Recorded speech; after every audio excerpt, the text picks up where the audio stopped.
Hello, everybody. Welcome back to a one wonderful TSO dialogues that this time we're going to have with an amazing musician, an amazing bassoonist, but also an amazing friend, Martin Kuuskmann. Hi, Martin. It is so good to see you, Jose. Great to be back. Well, Back. exactly. We're so excited to have you here in this wonderful format in this of our new digital season. As you know, we have performances, we have talks with our wonderful musicians, but also we have important guests, as Martin Kuuskmann is in these wonderful TSO dialogues. Martin, as many of you will remember, played as a soloist in one of our Masterwork series concerts, and he played an amazing piece called Concerto for Bassoon and Orchestra by Christos Theophanidis. And that was an absolute mind-blowing experience. I mean, I remember after that piece was played, after that concerto was played, people was I mean, they were talking about, oh my God, how the bassoon can sound like that. How is it possible? This guy is a genius. And I said, well, first of all, now it's good that you know that he's a genius. And secondly, it's incredible that we have the opportunity to have him here in Tucson back at that time. And we couldn't wait that long to have him back with us again playing. And of course, unfortunately, because of the postponing of the season, the concert was supposed to be with him as a soloist, and at that time this time was going to be the Mozart bassoon concerto and also the concertino for clarinet and bassoon by Richard Strauss, in which was going to be joined by our wonderful principal clarinetist Dario Brignoli. Couldn't be done, but we said, hey, let's just let's just bring back virtually somehow Martin. So thank you so much for being here with us at this time. And just as a first question that I want to pop, what do you remember about Tucson? What do you think about? What were your memory about? Oh yeah, Tucson. I'm going back to that place, but not me. What about Tucson? Tucson. The cacti, they start growing arms when they are 120 years old. So that's when they really start to look like cacti. I remember that.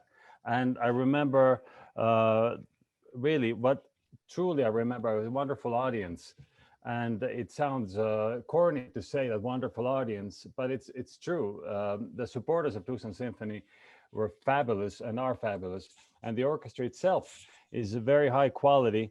And partially it's due to you, Jose. But I'm not going to mention Jose as conductor.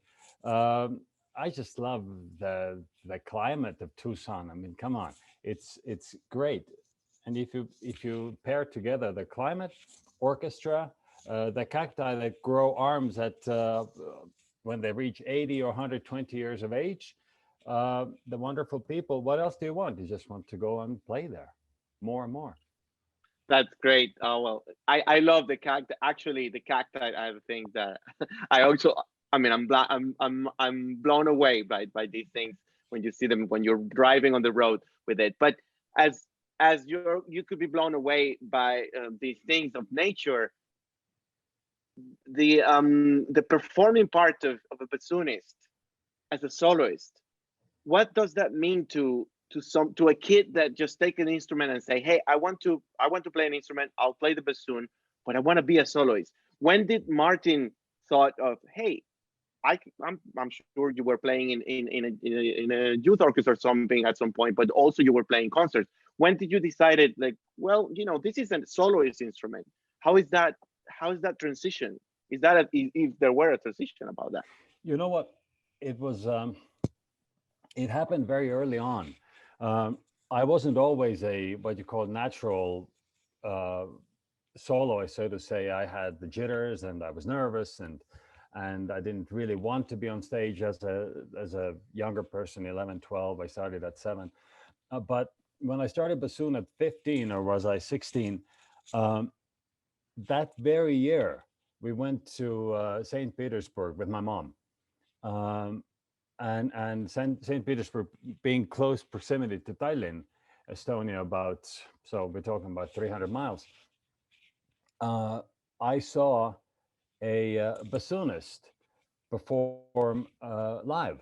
It was George Zuckerman from Canada, from Vancouver, And I later met him, meaning about 25 years later, I met him and told him that, look, listen, I saw you, which really gave me the uh, the the the first, uh, what do you call it, the seed, planted the seed to really start thinking about why not solo. So really, I think that was it.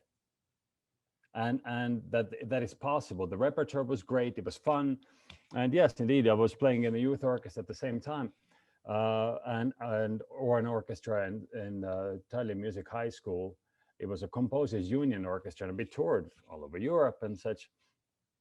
Great chamber orchestra, uh, and I was a very young bassoonist. I mean, we're talking about playing for 2 years, but I had a piano experience and clarinet before that, and and so it wasn't like anyone came to me and said, listen, you could.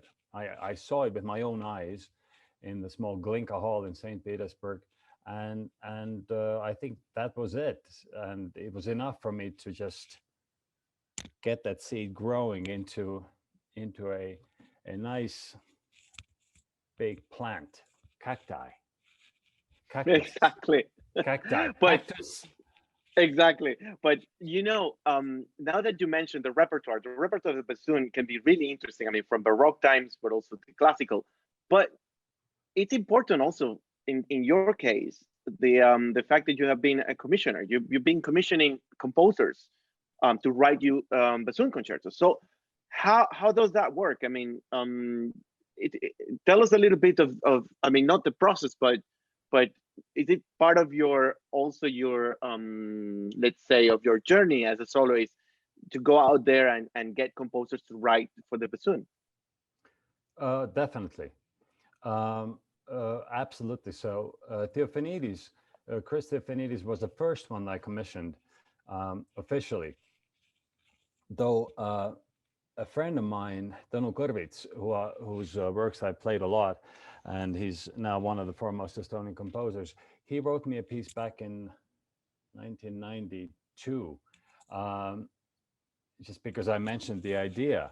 Um, I've never thought that anything is well. I just basically think everything is possible, and I'm willing to try anything on the bassoon, musically speaking, and if you can imagine, if I say to composers, if you can just imagine in your head, if you can hum it in your head, uh, then it's most likely possible, and just throw it at me.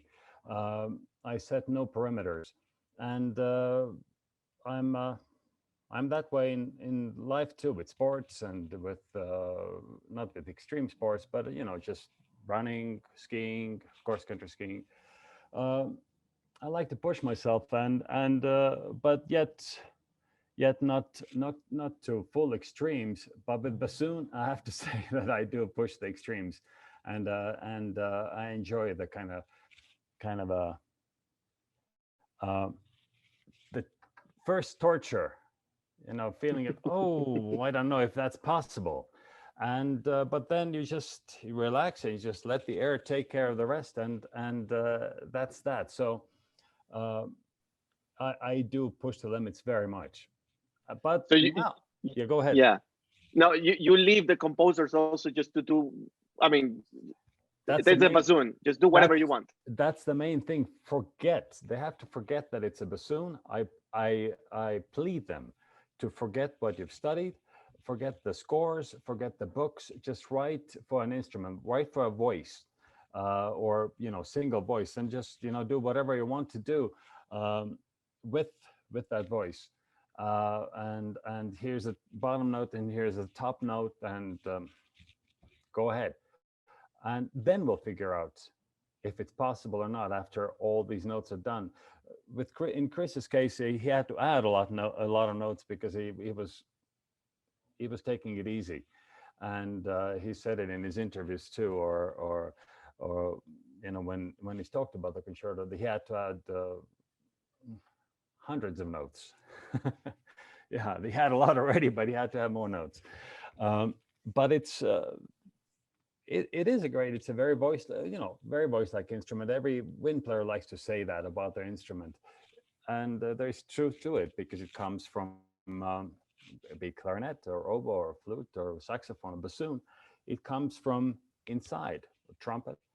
It comes from your air, and bassoon just happens to sit in an amplitude of human voice from bass to a high alto, yeah, or let's say alto, high tenor, yeah.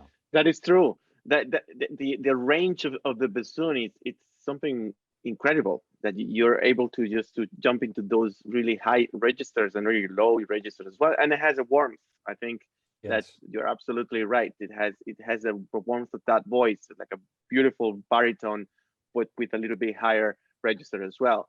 but it can turn on you too. It can have some grit, and it can turn the baritone into a screeching uh, monster. Well, in your case, I think it's always the other side. I think you never turn it into a monster. I think you turn it into kind of a god because you're like Oh, you're please. experiencing. No, it's true. Everybody was completely blown away about the actual result that that instrument can give into sound, and it's because of a player, because of you. Um, But let Jose, me. Yeah, yeah. but I have to. Thank you. But so much of a performer uh, is who's around you, who's playing with you. The symphony was great, but you and I, we have such a good connection on stage that that's really the audience doesn't know it, but that's part of the voice that really comes out, and the pleasure of music making, and that's when it really gets turned on. So you can be turned on as a performer, but if you have this connection with the orchestra and with the conductor, that's then it's really happening. Well, I thank you a lot for that comment, and people really enjoy working with you from the orchestra point of view as well. They were Okay. really happy to see you back. I mean, when you were coming back this year. And talking about that moment that we planned for this year, and we hopefully will do again in the near future when we come back on stage. We better. Um, yes, We better. was the music of Mozart. Mozart, it's a composer that wrote for many instruments. I mean, flute, oboe, violin, piano, obviously because he was a harpsichordist and obviously then a forte pianist. But he also wrote a bassoon concerto. But he wrote a lot of serenades as well, for woodwinds. Is there something that you can tell us about the connection of Mozart and woodwinds, and of course with the bassoon in mind? But is there anything that you could say about that? Was he experimenting, or he had clear ideas of what to do with these kind of instruments? I think it probably was experimenting uh, with the bassoon. It was the first the wind concerto that he ever wrote. So he had written obviously piano concertos and accordion concerto and bass concerto. No, I'm kidding. The really Probably not. Dong, dong, dong, dong concerto. Yeah. But the bassoon concerto was first for the winds, and most unfortunately to us, of course, we all know that he wrote series of horn concertos, and flute concerto, flute harper concerto, and this amazing clarinet concerto. Well, he wrote four bassoon concertos, four, Wow. but three of them are lost. I mean, it's actually it's a known fact that he wrote four, but the manuscripts are lost, and I mean, what a tragedy, because his symphonies and piano concertos, just like in Beethoven's, they really display bassoon amazingly. I mean, so many beautiful solos. Beethoven uh, went on with it, and then just he too, Beethoven was going to write something, but sonata or not symphony concerto for bassoon, but also but he died.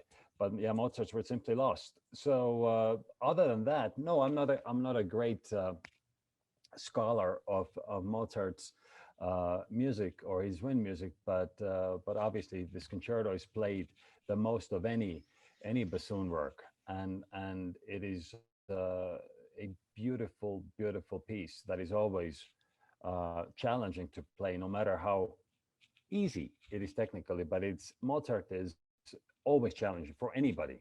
Anyone that say that Mozart is easy, they need to sit down and think a bit more.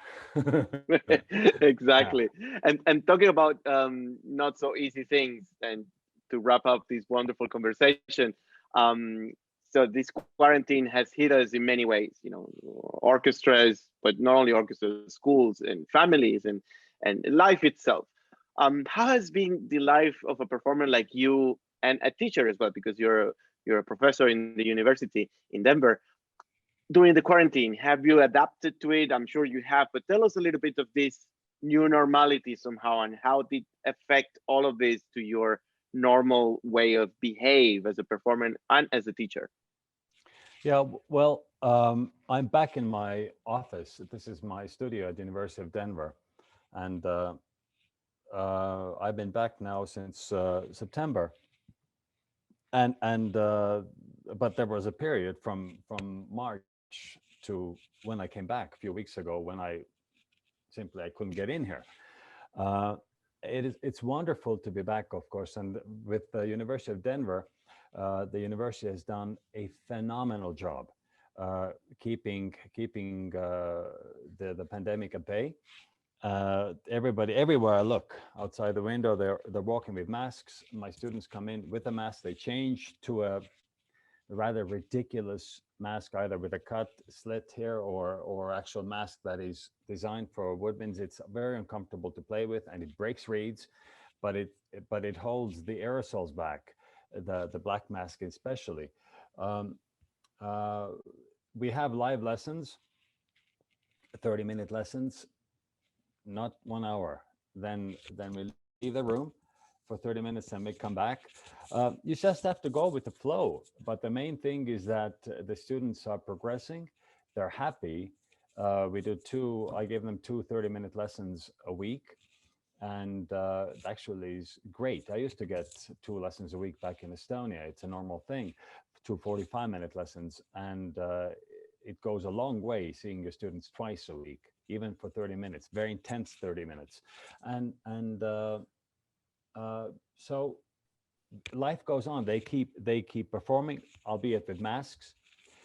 My family, of course, they're fine. We are all fine at home. Everybody's healthy. I've had 0 concerts today. And thank goodness I have this wonderful job. But I'm going to Estonia. Estonia is doing better with COVID. Um, Fingers crossed. I'm going there in 3 weeks for 3 recitals with Christian Randalu, pianist. We're doing premiering the Winterreise, Schubert's Winterreise arrangement, which he set, and it is so exciting. I should be in Tucson right now. Basically, I think I just returned from Tucson, so to say, but actually to have the thought that I can go and play for people, and it's extremely exciting. But these are the only ones. But we just have to embrace the change. We can't be. This is not going to bring us down. It's going to bring some organizations down for sure. But the fittest and strongest will stay, and the ones that need to, really, they will stay, and life will go on. But it's going to take little time to get adjusted. Absolutely. Well, listen, we can be more excited, to have, the opportunity of seeing you back in Tucson, which is going to happen for sure. And so in advance, I can tell people that, stay tuned, because, once we put the dates together in the calendar, and once we obviously, have the great news of launching, next season, where everything is going to be, safe, and, for everybody's, healthy safety. You're gonna be, again, with the Theophanidis, this next time that you're gonna see Martin playing, you're gonna be blown away, because he's an amazing artist. And before I forget, I want to just remind you that with Martin visit during this year, which is gonna be next year and then next season, we were going to launch something new at the TSO, which was the Artist in Residence program. which Martin was going to be one of those artists. And that meant that Martin Kuuskmann, in this case, as someone that was going to be brought by the TSO as a soloist, he was going also to create a program specifically in chamber music with musicians from the orchestra, with his own input, his artistic input, and which is a program, an idea that we want to pursue for the future as well, into creating these wonderful collaborations between the orchestra and great artists like Martin. So again, it was not only the fact that Martin is an amazing player and a musician, but also he's someone that is curious enough to be part of creating, which is something which is very much in need, for institutions, to get people that are creative and that want to be part of the growth of an institution as a TSO in this time. So we're really lucky to have someone like him. We can wait for this to be launched next year. So we just put a little on hold this time. Yes. And we have many, exactly. And we have so many more projects, to do in the future. In the meantime, be safe and be checking, all the great things that we're going to be unveiling very soon. And also be in tune as well for when we will launch the next season, and you will see Martin Kuuskmann in the name, because this is what we would love to have. So thank you, Martin, again, and thank you, Jose. Hope to see you very soon. Yes, I cannot wait. Stay well. Oh, okay, you too. Bye bye. Bye now.